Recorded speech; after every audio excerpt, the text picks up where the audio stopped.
The Twins hang on for a 6-5 win over the Rangers in Arlington. Lot to talk about on today's Locked On Twins Postcast. You are Locked On Twins Postcast, part of Locked On Sports Minnesota, your team every day.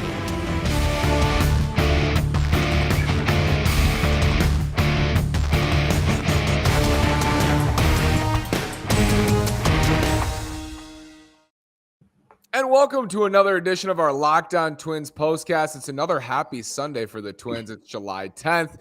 I'm the host of Locked On Twins, Nash Walker, with writer and reporter at Access Twins, Brandon Warren. He's got it. Tyler Duffy is his closer. Duffy made his moment sparkle in the ninth inning. If you want to make your moment sparkle with jewelry, go to BlueNile.com. Locked On Sports listeners get $50 off purchases of $500 or more. This podcast exclusive includes engagement. Use code Locked On. That's code Locked On. Plus, every order is insured, ships free, and arrives in discreet packaging that won't give away what's inside. Shop stress-free and find your forever piece. Go to BlueNile.com today. Brandon, welcome back. Twins get a winner here. They win 1 of 3 in Arlington. They go 3-3 on the week. What's your takeaway from the series finale? Well, first of all, nice segue from my little note to the first read. That was impressive. Thank you. That was pretty good. Yeah, I mean, up anything about the series. Team jumps ahead, gives back the lead, comes back. I mean, the first 2 games had a lot of parallels, and then this third one wasn't pretty, but the Twins did just enough to win. It had a vibe early like it was going to be like a 17-14 NFL game, and then things kind of calmed down later on. But they made it interesting late. Joan Duran gives up a home run, which we see every now and then, and Tyler Duffy goes in and gives up a hit, but otherwise is pretty solid. But the Twins are never short on drama, and that was true today too. But hey, go into the week, hopefully with some good baseball coming off a 3-3 road trip. I think that's okay. Twins have, by my count, 14 games until the trade deadline, which is incredible. That's into August, and 14 games will be into August of this season, which is pretty wild. It's moved along quickly. It's very long, but it's moved along quickly. Mm-hmm. Byron Buxton homers today. Ryan Jeffers homers today. Jose Miranda has another nice day at the plate. Brandon, the offense really showed up all road trip. Yeah, and different guys, different games. Ryan Jeffers is one of the major league's leaders as far as differential in expected weighted on base average. And so it's just a StatCast statistic that basically says, hey, you've hit the ball like this and your stats say this. And the differential for Jeffers has been massive. And so to see him go get a couple big hits was huge. And Miranda, I mean, whatever that soft reset did for him that we've talked about has been incredible. He's stinging the baseball, looks defensively competent at third. He's looked pretty solid at first base. He's the real deal. And I was on the side of saying, listen, I know he had a great year last year, but the Twins could find a way to move him, get some pitching. I'm not so sure right now. I'm on team Miguel Sano will still help this team this year, in air quotes, and I think you might be as well. But, oh man, it's going to be hard to send somebody out when that time comes here in the next 18 days or so. We learned in the ninth inning, Luis Arraez made his first All-Star game. Byron Buxton made his first All-Star game. We'll talk about both. Let's start with Buck. It's a long time coming. It's his first All-Star game. Signs the extension last offseason. It's been a weird year, and I think we've discussed that quite a bit. But he's an All-Star, Brandon. He has 23 home runs in the first half. It's hard not to look at Byron Buxton's first half and not on the injured list. He's going to the All-Star game and not think it was just a big success. Yeah, people get tied up in the batting average, 215, on base 295, but he's slugging 550. You don't slug 550 by accident, and you don't do it by accident when 65% of your hits are extra base hits. So it's clear that there's a difference in approach.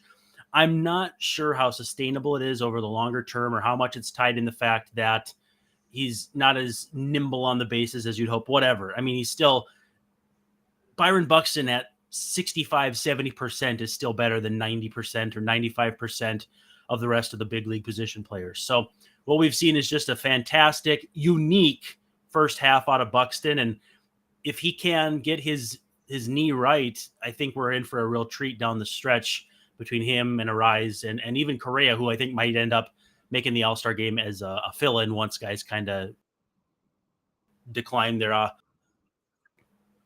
Guardians, bad series against the Royals in Kansas City. Bad week. Yeah, bad week for the Guardians. Is it a 5.5 game lead now for the Twins over the Guardians? I believe it is. Well, see, we're not very good with knowing the Twins' exact record at any given moment. 48, Yes, 40.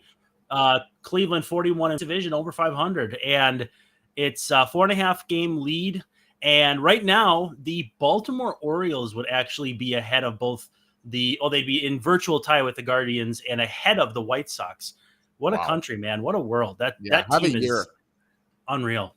Have a year to both the White Sox and the Orioles, right? In different ways. Reese They're Walter says, well, they're both having last year's Twins season in some respects. Yep.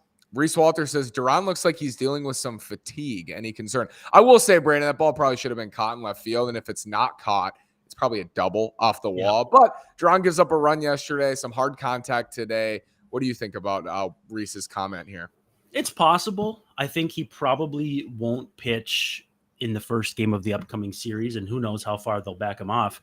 But the All-Star break's going to come at a really good time for him to, just take. I think the Twins get an extra day off because of a concert someplace. I think I heard Dick Bramer say the Ludacris concert or something like that. It was definitely an act that I'm sure Dick Bramer's not familiar with, but that extra day of rest will be good for not only Byron Buxton All-Star break, but Duran and a lot of guys who have some nicks and dings. So I think Duran is okay. I don't think it's anything more than maybe just a little fatigue, but when you throw the ball that hard, you have to be managed a little differently unless you're Aroldis Chapman, who even this year has missed time on the IL. So I think there's something to be said about what Reese says in terms of fatigue, but it's coming at a time where they can back off a little bit. Luis Arise is an all-star, Brandon. Before we talk about Louis, betonline.net is your number one source for all your betting needs and sports info. Head to the website today or use your mobile device to learn more about the trends in action. Betonline.net is the fastest and easiest way to check in on all your favorite sports and events, including MMA, boxing, and golf. BetOnline is where the game starts. So Luis Arise, to me, unanimous team MVP here in the first half. Rewarded. He's going to the all-star game. And Brandon, we've talked about him quite a bit because it's been such an incredible first half, but it's an awesome moment for him to be an all-star. And just what a personality, what a character, what a guy. It came out recently in The Athletic that he's been sponsoring gift cards to players in, I think it's Wichita. Ramon Borrego is the manager down there. And so everything you hear about Luis Arise checks off the boxes of what you'd like to have representing your team, your town, your fan base, whatever. But what an impressive first half of the season for him, hitting everything in sight. Multi-hit games abound. I think he went 0 for 5 today, but he'll probably follow it up with a 3 for 5 or a 4 for 5 next time out because that's just what the guy does. And I mean to tell you, he's been so entertaining in this era of baseball, of power and strikeouts. The Byron Buxton special is he's a throwback. He's completely different. I don't like when people compare him to Rod Carew. I don't like when they compare him to Tony Gwynn because those guys are all timers. But he's just Luis Arise. He doesn't have to be anybody else, and that's a freaking good ball player, man. It will never not be amazing to me having Arise bat first and Buxton batting second. I know Correa's hit second here as of late, but the difference in style is just so interesting. Left-handed hitter, right-handed hitter, power heavy, swing and miss, contact oriented. It's incredible. I do want to bring this up. So I'm going to take a screenshot here of the remaining month schedule for the Twins because I think this is wild. I mean, I don't think you can find this. And while you're doing that, I did a little back of the napkin math. So the Twins are plus 50 run differential. Do you have a guess what the rest of the division is combined? I'm going to go minus 90. Combined? Oh, combined minus 140. 245. Oh my. Minus 245. That's the Royals incredible. by themselves are minus 109. The Tigers by themselves are minus 90. So the Tigers were doing all the work of that minus 90 that you guessed. Meanwhile, you look at the AL East and 4 teams are above 0. Yankees almost 200 plus. That's just incredible. Unbelievable. Let's look at the schedule here. If you're watching on YouTube, if not, we'll tell you. Brewers for 2 at home, then 4 against the White Sox.